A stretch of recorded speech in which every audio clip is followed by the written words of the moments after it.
2024. Tegakkan konstitusi, pulihkan hak kewargaan dan peradaban berbangsa.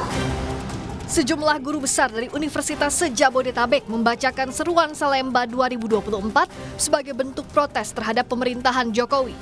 Agenda yang dihadiri oleh akademisi, tokoh masyarakat, hingga mahasiswa serentak menyuarakan keresahannya terhadap kondisi demokrasi saat ini.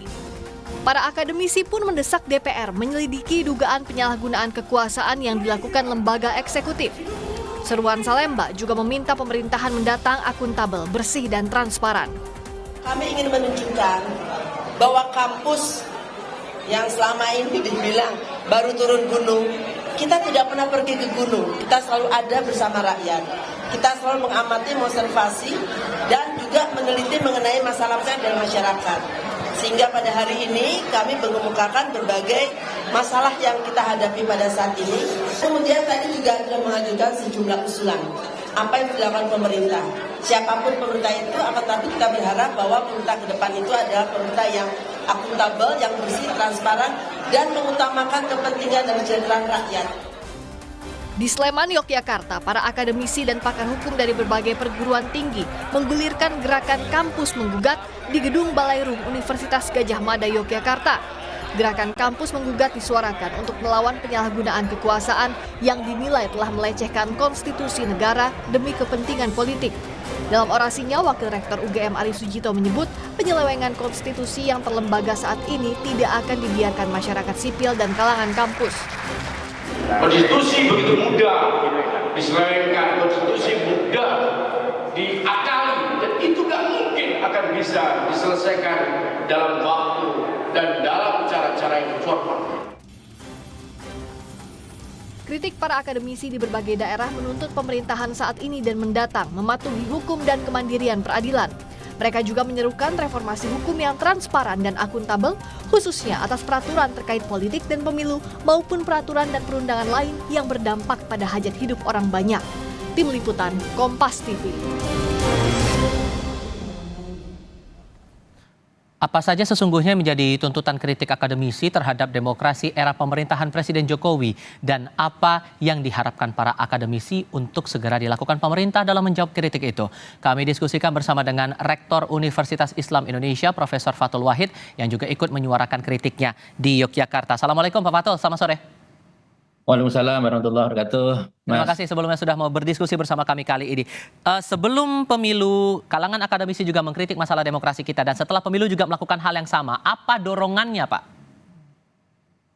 Terima kasih Mas Tifal. Ini lebih dari sekedar pemilu atau pilpres. Ini soal politik kebangsaan.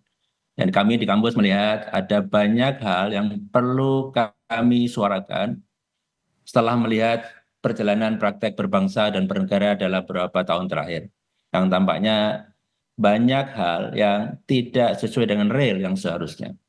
Jadi sekali lagi, ini tidak sebatas politik elektoral, pemilu atau pilpres. Spesifiknya soal apa, Pak, yang dikhawatirkan kalau itu tidak segera ditangani? Yang pertama, rasa kepercayaan publik terhadap pemerintah bisa turun, dan kalau ini dilanjutkan, praktek-praktek nir-etika yang abai terhadap norma dalam berbangsa dan bernegara, ini akan menjadikan bangsa dan negara perjalanan ke depan sangat berbahaya. Karena ada semacam, apa istilahnya, mengakui bahwa ini sesuatu yang normal, bukan masalah. Sehingga ini kita perlu lantangkan, kita perlu suarakan untuk mengingatkan banyak pihak. Karena yang terjadi bukan yang normal-normal saja, tetapi banyak sekali praktek-praktek yang tidak seharusnya dilakukan oleh para elit politik, bahkan oleh presiden.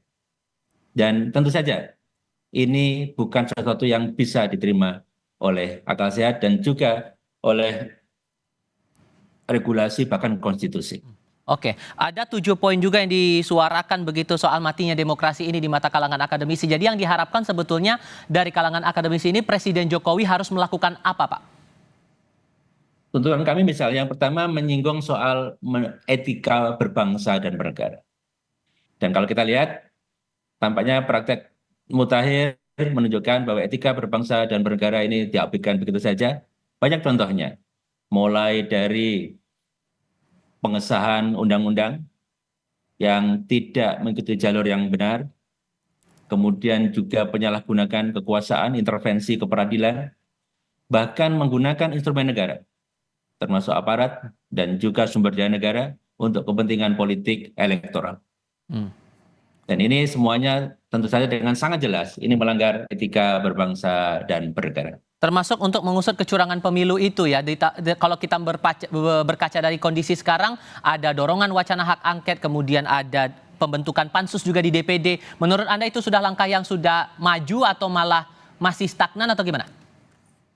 Itu langkah-langkah yang diakui oleh konstitusi. Jadi harus kita buka pintu itu sebesar-besarnya.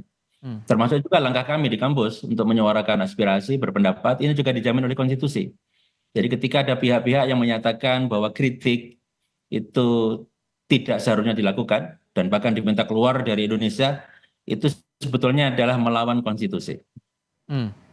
Kalau kemudian disebutkan ada ajakan untuk boikot partai politik penghamba kekuasaan, menurut Anda itu hal yang harus dijalankan atau didorong begitu, dan apa dasarnya begitu? Sangat jelas, ketika partai politik ini terkooptasi, maka independensinya terganggu. Ketika terganggu, maka dia tidak lagi mempunyai kebebasan untuk membela yang diyakini benar. Karena ada kekangan-kekangan dari pihak lain.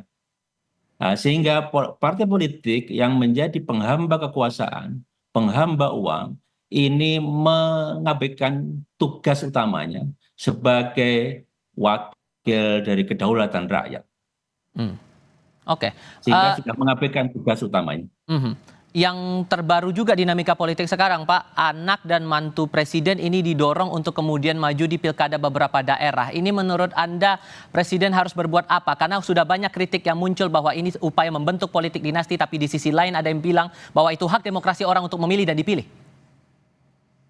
Ada etika, Mas Tifal, dalam berbangsa dan bernegara. Kalau saya jadi presiden misalnya, saya akan mengatakan jangan majulah, berikan kesempatan pada yang lain ini untuk menjaga etika kita dalam berbangsa dan bernegara. Sehingga seharusnya presiden melarang. Kalau saya melarang anak saya kan boleh-boleh saja, selama punya argumentasi dan untuk kepentingan yang lebih besar. Oke. Ini bukan soal tidak ada peraturan yang melarang, tapi soal etika. Dan etika itu lebih tinggi tingkatnya dibandingkan sekadar peraturan. Apalagi jika peraturan itu dibentuk dengan kepentingan-kepentingan yang tersembunyi di belakangnya. Oke. Ini kritik masih terus berjalan. Terakhir dari UI, teman-teman dari kampus di Yogyakarta juga melakukan hal yang sama. Kalau kemudian tuntutan untuk memperbaiki demokrasi ini tidak diindahkan, apakah kemungkinan akan melakukan hal yang sama, seruan yang sama? Kami insya Allah tidak akan berhenti, Mas Tifal, karena ini kewajiban moral kami. Kami akan selalu mengingatkan. Dan kami tetap ingin bahwa perubahan-perubahan yang ada di Indonesia ini berjalan secara konstitusional.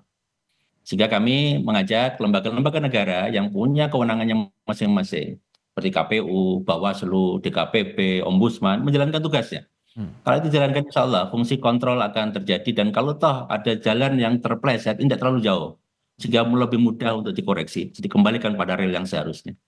Baik, Rektor Universitas Islam Indonesia, Pak Fathul Wahid, terima kasih sudah berdiskusi bersama kami kali ini. Sehat selalu untuk Anda, Pak. Assalamualaikum.